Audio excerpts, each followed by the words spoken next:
And the famous world's Amanda Shea. Hey, y'all, hey.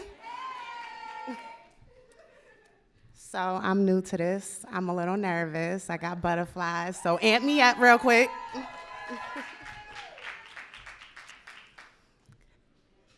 I thought that I was gonna be reciting something different. This is new, something out of the norm, not your traditional piece, just questions. Just questions. Loving on me these days sounds a little differently.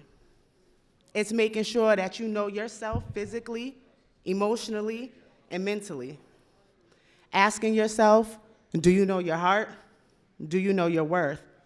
Do you know what you can take? And do you know what you deserve? Do you know what you need? Do you know what you're willing to give and what you're willing to receive? When those questions go unanswered, you start to second guess yourself. The truth is, you need to spend a little more time with yourself. Most times you'll find yourself lost between the spaces of make-believe and reality, a mentally confused masterpiece while you try to master thee. Ask yourself, what would bring you inner peace and what would bring you misery? These are the questions of self-mastery. Who are you and what do you do? Do you lead with your heart or do you live in your truths? Do you practice what you preach or do you preach to be heard? Every moment is a teaching moment. Do you run from it or are you open to learn? Do you turn your mistakes into messages or do you make a mess of it?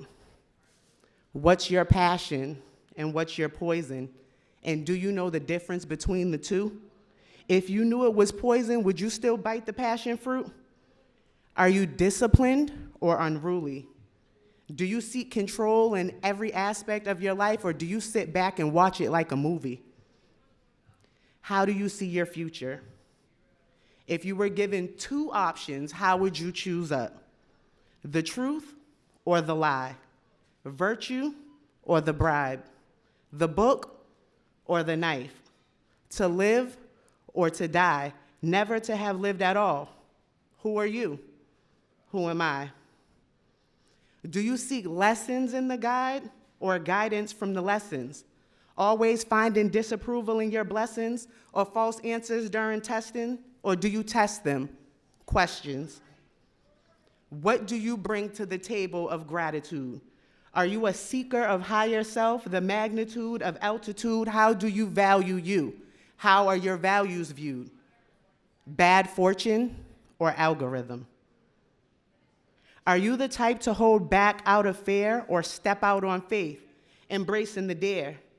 Do you own your feelings and emotions of being scared, or do you bottle them up, topped off in a jar, never to be shared? Then ask yourself why nobody cares or why nobody's there.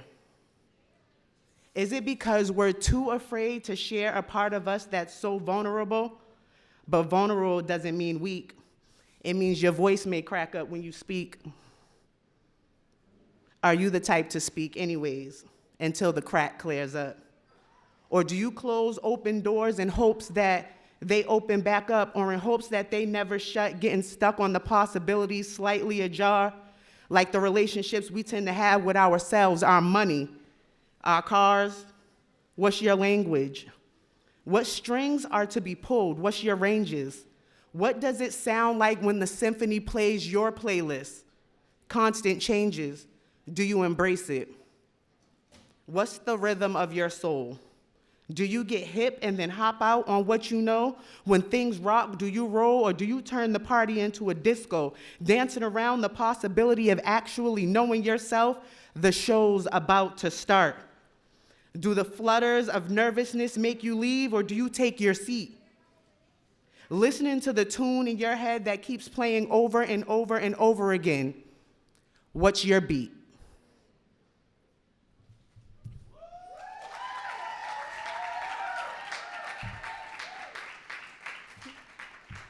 So as I got to the end of that one, I was actually talking about myself. I had butterflies, my voice was cracking up, and I just wanted to back out, but I did it.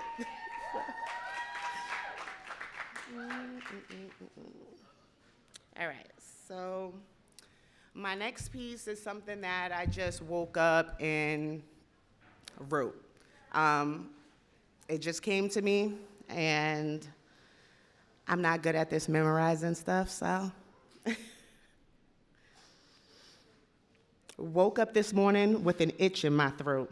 As I began to speak let me start over. Rewind. Woke up this morning with an itch in my throat. As I began to speak my morning affirmations, I choked, short of the fine air that feeds the blood in my veins as I gasped on the words that I spoke. Baby girl, you are beauty. Through the thickness of your skin, it glistens. From the depths of your brilliance, the strength and your resilience that nobody mentions, listen. You are growth, like a seed planted in soil, nurtured and nourished by the roots of your soul, it glows. As you surpass new heights and the horizon seems brighter, the flower is no longer a bud, watered by your passion, it grows. You attain the power of adaptability, solid but smooth like brown clay. You mold, strong and durable, valuable, delightful, like you're based in gold. You bold, sis. And it's okay to be in your soft girl era, delicate like stained glass, fragile but not weak. Still, you deserve to be handled with care, and don't you ever get it twisted. Broken is never really broken when you can put it back together better than the first time.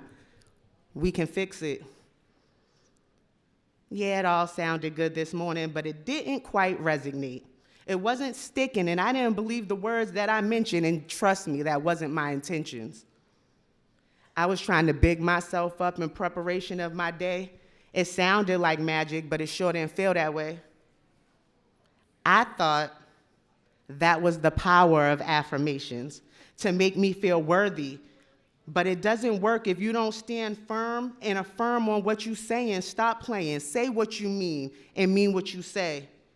Because affirmations turn into manifestations in the form of blessings if you let it one day.